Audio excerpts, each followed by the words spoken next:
So on the Earth Observation Informatics TCP is funding some assistance to work with GA to develop the core activity. Peter Wang couldn't be here today. He's a member of the core team, and he is actually seconded effectively through to GA, working with Alex and stuff on core activities involved in improving the data cube. So we have a stake in the ground for CSIRO in using these facilities. We also have a lot of application projects, which are represented here, and there's a couple more that aren't here, to actually use the data cube. All right. This is for CSIRO and the Future Sciences Platform, the UI, a high risk, high reward project. All right. So it's not without risk. We are asking Earth observation scientists to change the way they're used to working, and that is always hard risk. And especially when you're trying to do an integrated reform program in CSIRO simultaneously, and everybody's a bit stressed, generally. All right, so higher risk and higher reward project is pretty good way to put it.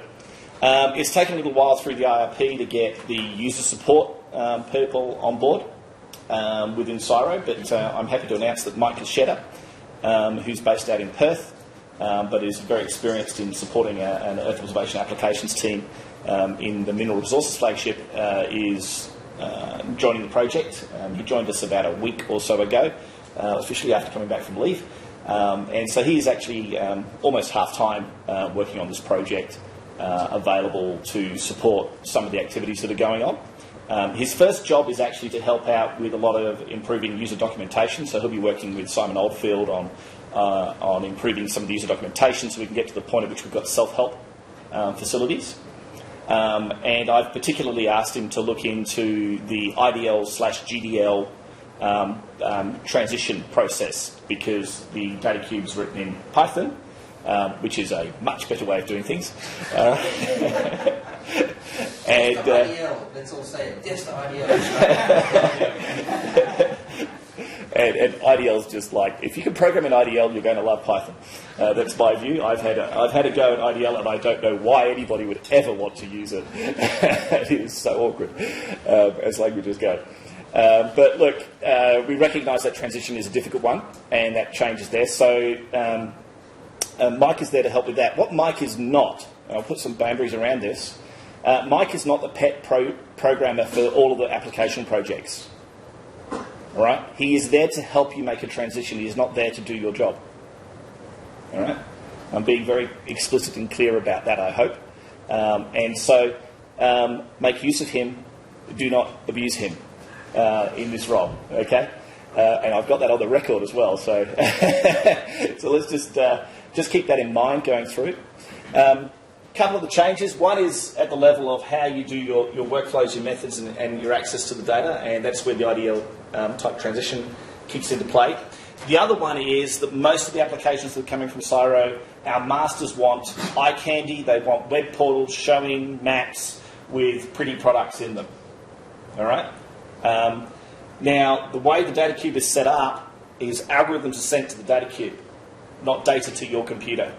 All right? For most of you, that's a change, a significant change. All right? And it means if you're building a web application, you need a way of getting to that computer. And the way to do that is through these processing service interfaces and these mapping service interfaces. So that architecturally will be a little bit different to what you're used to working with if you're used to working only on your desktop. All right? So Mike and I, and Matt, and others will be here to help with some aspects of understanding what that means for you and what that means for how you develop your code. For the most part, it simply means there's a little intervening layer, which is as thin as we can possibly make it.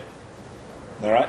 So for when you're writing your algorithms, you'll be writing them over here, here, and you simply register the existence of that algorithm to the processing service, who then advertises it on your behalf, and then your web application can talk to that to make it go. It literally is just a bit that says, make it go, and I trust you coming across this boundary into the data queue. All right? So there's a few things there, and they're just really the highlights I wanted to come across. The other one that's important for CSIRO, CSIRO has access to much more computing capacity than just the NCI. We have other facilities internally and getting merit allocations on the NCI can be a little bit of a challenge for some of our projects because there's so many of us. So we tend to use a mixed set of computing capacity and machines. Moving the entire data cube onto the CSIRO systems is probably technically impossible because of the amount of data involved, but we can move subsets of the data. So we have Gareth Williams from IM&T Advanced Scientific Computing within CSIRO. He's the Minikube man. If you've got a subset of data that you want to work on for an extended period of time, like, for example, half the Murray-Darling Basin, then we can set up pretty much exactly the same environment. It's certainly the same API.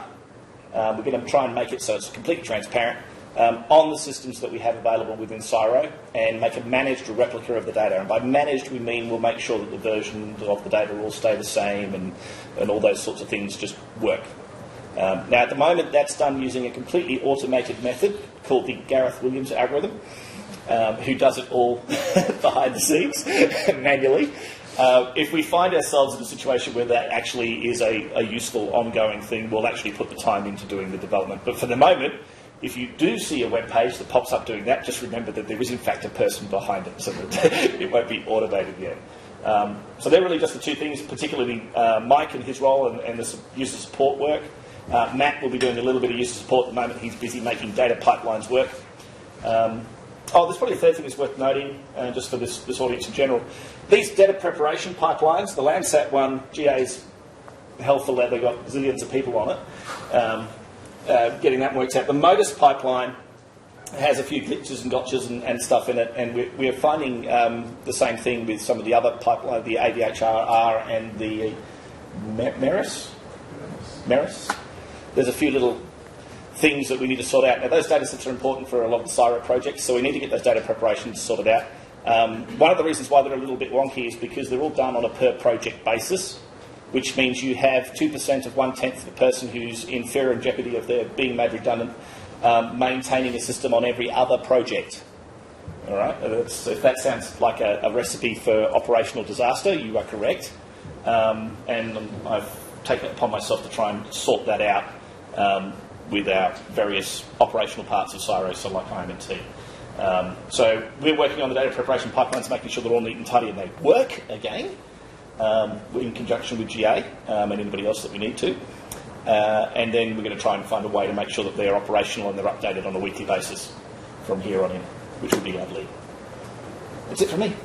Thank you, Rob. Rob, when you were speaking about the web processing services, when you try to create the unnuanced impression that people are addicted to eye candy, you can expect the data cube to respond in web time? But interesting thing, I've got to watch for that, haven't I? Yes, thank you. The thing to note, of course, that if you're using a web page, most people are expected to respond in under 2 seconds. If you ask for a processing job that says, compute the physics-based results from Sambuca calculation for every single point in pixel in time and space across Australia, it might take a little more than 2 seconds to respond. All right? Damn it! The same is true, I should add, for the mapping services. If the mapping service receives a request that says, give me all your data, I suspect the iPad might choke. All right. So there are actually things in place. The processing service can do an asynchronous submission of the job, which means it won't respond in web time. What it'll do is it'll respond within 2 seconds saying, yes, I know what you're asking for, I'll get back to you shortly, where shortly is anywhere between a few hours and a few days. The web mapping services, the way, I think, Simon, you guys have got it implemented at the moment. If you're at a large enough zoom level, it'll actually just draw you a little grid showing you, these are all the tiles, and there's lots of information here, but I'm not showing you anything because you're asking for too much. All right, and so it does something that we think is sensible as a response, as opposed to just, I'll just give you everything, which is completely nonsensible. So there's those sorts of things that need to be sorted through, and there'll be a few hiccups as we do this, which is why we've got ongoing support. Even on top of the, like, say you do ask a question that's close to web time or whatever, what about queuing of jobs? I mean, I presume that if we're all going to be asking questions, we're going to have to queue. Yeah, so this is one of the reasons why we actually have 2 ways of using the data cube. One is via Rajan, which is a queued system. So when you put information in, you must actually queue it into the process, and it'll sit there and wait in the queue for however long it takes to run whatever size job you've got, and then it'll go and it'll all be done. If you've got a job that's under 20 minutes, our advice would be use the cloud nodes, all right, which are also available at NCI. And so you can do an interactive, effectively, job on the cloud. We're still getting kinks out of making those two environments work neatly and tidily together. But we'd like to get to the point at which you can actually say, run this in the cloud because it's going to take 20 minutes, and it'll respond quite quickly then. Of course, the cloud is smaller than Rajan, so you won't be doing this larger job when that happens. Okay. And if there's a CSIRO specialist response time that you require, you'd probably be looking at a subset of the data, and you're probably looking at using a localised Minikube in our own environments where we've got control of everything. Well, everything IoT is control of. Rob, the Minikube that you mentioned does already exist? Yes. And has a subset of the cube, direct cube? Yep, it has a little subset a month over Canberra at the moment. The stuff we used for the first workshop. Yeah. It's actually current though. So there should be an announcement. Gareth's put an announcement into the next internal CSIRO eScience newsletter, whatever they call it, Science Pacific Community newsletter, which will have a little bit of information about email the Mechanical Turk, Gareth, if you'd like a data key. And it'll just be for subsets of data. We just want to see what that does. This is all an experiment, right? So if we get floods of examples of people saying help, we'll all be going, damn, that response was really great, then we can't do it all. And we'll automate it and so forth. But initially, it's just there. It's exactly the same environment as you can do on Rajan. So if it's only a few people, we'll actually just send them to Rajan. But if it's a big job that they want to do over a period of time, then we'll probably move the data onto the IoT systems. Now I see that I was creating my own Minikubes without knowing that wasn't there for it. Yes. And in fact, the reason why the Minikube was proposed from my perspective was because the standard modus operandi for CSIRO scientists is to make a copy of the data onto their local machine so they can do everything interactively, which results in duplicate data with no management, no control, no versions, nothing, right? So it's all just different everywhere. Using a Minikube environment, if we can get that working with IM&T, my hope is you'll go to a web page and say, give me this bit, and it'll set you up an environment. Same API, you can work locally, you can do your interactive jobs, you can get it running over Canberra, and then you can go run that on Australia and just port it straight to Rajan and it'll just work. That's my goal. So if I want a little time series over several water bodies in New South Wales, yep. I can just give the neat lines of the areas and I can get little Minikubes of that. That would be the idea, yes. Yes, that is the objective. How soon can I get it? That all depends on how fast Gareth can work. And he's only doing this with like this much time. I'm not paying him, so all right, I'm getting about this much time. But if put the request in and look, we'll see what happens. All right, is the best option we can do that. But we're tag teaming this, keeping it in sync with what's happening on the updates that are happening on Rajan and so forth, so we can actually try and marry these two worlds. I suspect once we get the user support tools working quite well, you'd find it relatively easy to work on Rajan. And they're only, or indeed on the cloud on that system, and that way everything's already there. All right, and you can move around, you can use different areas and so forth. It depends on your project and your needs. I have AOIs and dates and everything's set up in ARC format. I just want spectral libraries to play with. There's somewhere else in the EOI's plan down here, I think, at the moment.